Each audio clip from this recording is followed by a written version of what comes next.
नमस्कार। मैं आपका मित्र भूपेन ठाकरे स्वागत करता हूं अपने YouTube चैनल जीएस मंथन 88 पे। और आज जो है हम इतिहास की श्रृंखला को आगे बढ़ाते हुए अध्ययन करेंगे पूर्व मौर्य काल। और पूर्व मौर्य काल का जो समय है वो है 600 ईसा पूर्व से 325 ईसा पूर्व। उसी के अंतर्गत हम लोग महाजनपद काल भी देखेंगे। ठीक है, मुख्य आज हमारा अध्ययन का केंद्र है महाजनपद काल। पूर्व मौर्य काल का कहने का मतलब ये होता है कि मौर्य काल के पहले का जो समय है जहाँ पर महाजनपद हमको देखने को मिलते हैं। और आगे चल के इन 16 महाजनपदों में जो सबसे शक्तिशाली जनपद बनता है वो है मगध जनपद। तो हम कल महाजनपद में मगध जनपद के विषय में देखेंगे, लेकिन आज हम पूरे महाजनपद का विकास क्रम देख लेते हैं। तो चलिए हम ज़्यादा देर नहीं करते और सीधे अपने वीडियो पर आते हैं। देखिए, उत्तर वैदिक काल में कबीलाई राज्यों के स्थान पर क्षेत्रीय राज्य स्थापित करने की प्रवृत्ति दिखाई पड़ती है। उसका पूर्ण विकास 6वीं शताब्दी ईसा पूर्व तक हो चुका था। मतलब जितने भी छोटे छोटे कबीले थे वो अब क्या होने लगे, जुड़कर एक महाजनपद का रूप लेने लगे और इनमें क्षेत्रीयता की भावना उभर कर सामने आने लगी।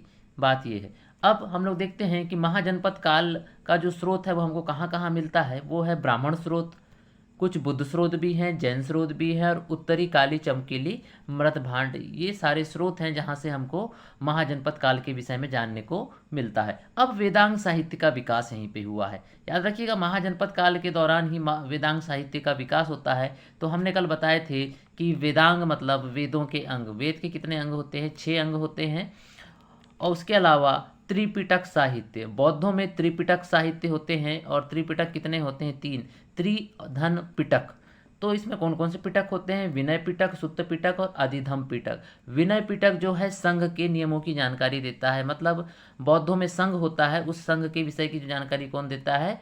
संघ के नियमों की जानकारी विनय पिटक में दी हुई है। सुत्त पिटक में बौद्ध धर्म के उद्देश्य व शिक्षा के विषय में हमको जानकारी मिलती है। और अधिधम पिटक में बुद्ध के जो दर्शन हैं उसके विषय में हमको जानकारी मिलती है। जो पाणिनि ने अष्टाध्यायी लिखा था यह संस्कृत साहित्य की पहली रचना मानी जाती है। ठीक है, और इसमें 22 महाजनपदों का हमको उल्लेख मिलता है।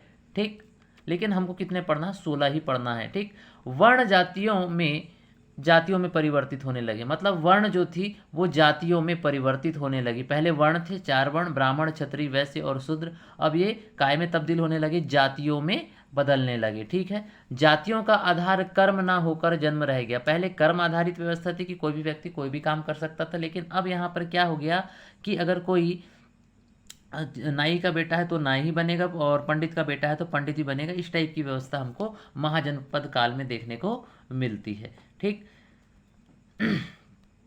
ब्राह्मण, क्षत्रिय, वैश्य और शूद्र को द्विज कहा जाने लगा। क्या कहा जाने लगा इनको? ब्राह्मण, क्षत्रिय, वैश्य और शूद्र को द्विज कहा जाने लगा। द्विज का मतलब होता है जो दोबारा जन्म लेता है उसको द्विज कहा जाता है। ठीक है, इसके अलावा शूद्र को चांडाल कहा जाने लगा। शूद्र को क्या कहा जाने लगा? चांडाल। और इनके साथ में अछूतों जैसा व्यवहार किया जाने लगा इस काल में।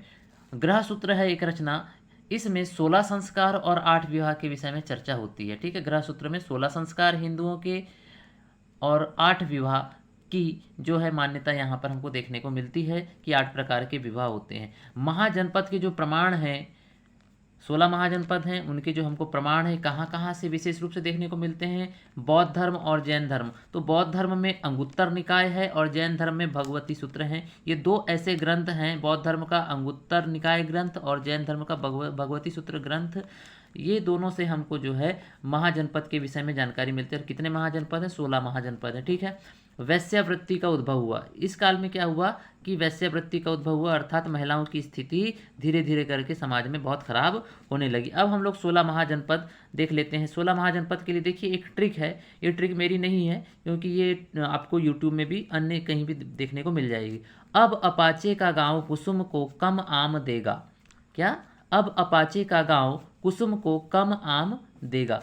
तो अब देख लेते हैं कैसा क्या है। अ से अंग, अंग की राजधानी चंपा। व से वत्स, वत्स की राजधानी है कौसाम्बी। कौसाम्बी वर्तमान में समझ लो इलाहाबाद के आसपास का क्षेत्र है।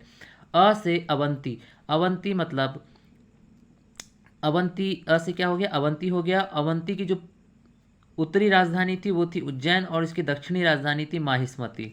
उसी तरीके से पा से होता है पांचाल, और पांचाल की भी दो राजधानी थी, एक राजधानी थी इसकी अहिच्छत्र और दूसरी थी काम्पिल्य। काम्पिल्य इसकी दक्षिणी राजधानी थी पांचाल की, और पांचाल की उत्तरी राजधानी अहिच्छत्र थी। चेदी, चेदी मतलब ग्वालियर, ठीक है, वर्तमान का ग्वालियर। तो चेदी, चे से चेदी, और चेदी की राजधानी थी सुक्तिमती। इसके अलावा हम थोड़ा सा नीचे आते हैं, का से हो गया काशी, और काशी की राजधानी थी वाराणसी, जिसको बनारस भी कहते हैं, ठीक है। गा से गांधार, और गांधार की राजधानी थी तक्षशिला। तक्षशिला वर्तमान में जो है, मतलब गांधार कहाँ पर है, अफगानिस्तान में, ठीक है। व से वज्जी, और वज्जी की राजधानी थी वैशाली।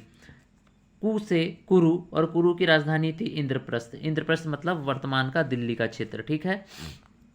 सु से सूरसेन, और सूरसेन की राजधानी थी मथुरा, और यहीं के राजा थे कौन, कंस, भगवान कृष्ण के मामा जी। उसके अलावा हम लोग देख लेते हैं म से मत्स्य, और मत्स्य की राजधानी थी विराटनगर। मत्स्य की राजधानी क्या थी, विराटनगर थी। और इसी विराटनगर में जो पांडव लोग थे उन्होंने अपना अज्ञात वर्ष गुजारा था, ये विराटनगर है ना। और विराटनगर की जो कन्या थी उत्तरा, उससे अर्जुन के पुत्र अभिमन्यु का विवाह हुआ था, ठीक है। को से होता है कौशल, और कौशल की भी दो राजधानी थी, उसकी उत्तरी राजधानी थी साकेत और दूसरी राजधानी थी इसकी श्रावस्ती। क से कंबोज, और कंबोज की राजधानी थी राजपुर और एक राजधानी थी हाटक। म से मगध, मगध की राजधानी थी, पहली राजधानी इसकी गिरिब्रज थी, इसको राजगिर भी कहते हैं या राजगृह भी कहते हैं। इसके अलावा इसकी जो दूसरी राजधानी थी वो थी पाटलिपुत्र, ठीक है। उसके अलावा हम लोग देख लेते हैं आ से अस्मक, और अस्मक की दो राजधानी थी प्रतिष्ठान और पोतन, इसकी दो राजधानी थी। म से मल, मल की भी दो राजधानी थी पावा और कुशीनारा, इसको कुशीनगर भी कहते हैं। और यहीं कुशीनगर में जो है हिरण्यवती नदी के किनारे किसकी मृत्यु हुई थी, गौतम बुद्ध की मृत्यु हुई थी, ठीक है। और ये है पावा, पावा से पावापुरी है ना। उसके अलावा हम थोड़ा सा देख लें, देखिए यहाँ लिखा हुआ भी बुद्ध की मृत्यु है ना। वज्जी, वज्जी जो था वो कबीले में बटा हुआ था। वज्जी की एक राजधानी थी, मतलब वज्जी जो था इसमें दो मुख्य कबीले थे, एक था विधे और दूसरा था लिच्छवी, ठीक है। तो विधे के जो राजधानी थी वो थी मिथिला, और इसके राजा थे राजा जनक, मतलब सीता जी यहीं की थी। और दूसरे थे लिच्छवी, तो लिच्छवी के जो राजा थे, लिच्छवी की राजधानी थी वैशाली, और लिच्छवी के जो राजा थे वो चेटक थे। और चेटक किसके मामा थे, जैनों के जो 24वें तीर्थंकर थे कौन, महावीर स्वामी, उनके ये मामा जी थे। कौन, लिच्छवी के राजा चेटक। और चेटक की बहन थी त्रिशला, और त्रिशला किसकी माता थी, वर्धमान स्वामी की, है ना, महावीर स्वामी की।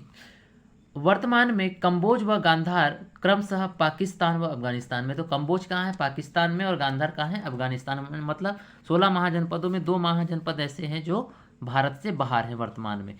अस्मक सबसे दक्षिणी महाजनपद था, याद रखेंगे, जो अस्मक था वो सबसे दक्षिणी जो था महाजनपद था। और ये वर्तमान में अस्मक कहाँ कहाँ पड़ता है आप लोग याद रखेंगे, इसमें कुछ हिस्सा महाराष्ट्र का आता है, कुछ हिस्सा इसका गुजरात में भी आता है। तो इन दोनों जगह में अस्मक था पहले, ठीक।